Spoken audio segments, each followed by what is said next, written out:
ஆளுங்கட்சினா இப்படி கூட பண்ணலாமா? இப்போ ரீசெண்டாக என்ன நடந்திருக்குன்னா, டிவிகே மெம்பர்ஸ் வந்து எலெக்ஷன் டைம் வரனால போய் சர்வே ரிப்போர்ட்ஸ் எடுக்க வந்து ஒவ்வொரு ஏரியாவுக்கா சென்னையில் போயிருக்காங்க.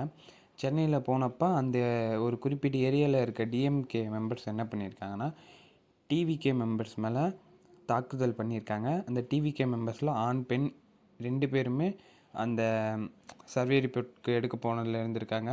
அவங்க தாக்குதல் பண்ணது மட்டும் இல்லாமல் அந்த டிவிகே மெம்பர்ஸில் ஒரு ஒரு பெண் வந்து 4 மந்த் ப்ரெக்னென்ட். அவங்க மேலேயுமே தாக்குதல் நடந்திருக்கு. இதை பற்றி நீங்கள் என்ன நினைக்கிறீங்க? இது சரியா தப்பா? இந்த வீடியோ வந்து நான் உடனே டிவிகேக்கு சப்போர்ட் பண்ணி பேசுகிறேன்னு நினச்சிக்காதீங்க. நம்ம ஒரு இடத்துக்கு போய் சர்வே எடுக்கிறது, ஒரு வெளி பீப்புள்ஸ்கிட்ட பேசுகிறது நம்மளோட உரிமை. அதை யாரும் தட்டி கேட்கவும் முடியாது, அது பறிக்கவும் முடியாது. இந்த வீடியோ உங்களுக்கு பிடிச்சிருந்தா என்னை சப்ஸ்கிரைப் பண்ணிக்கோங்க.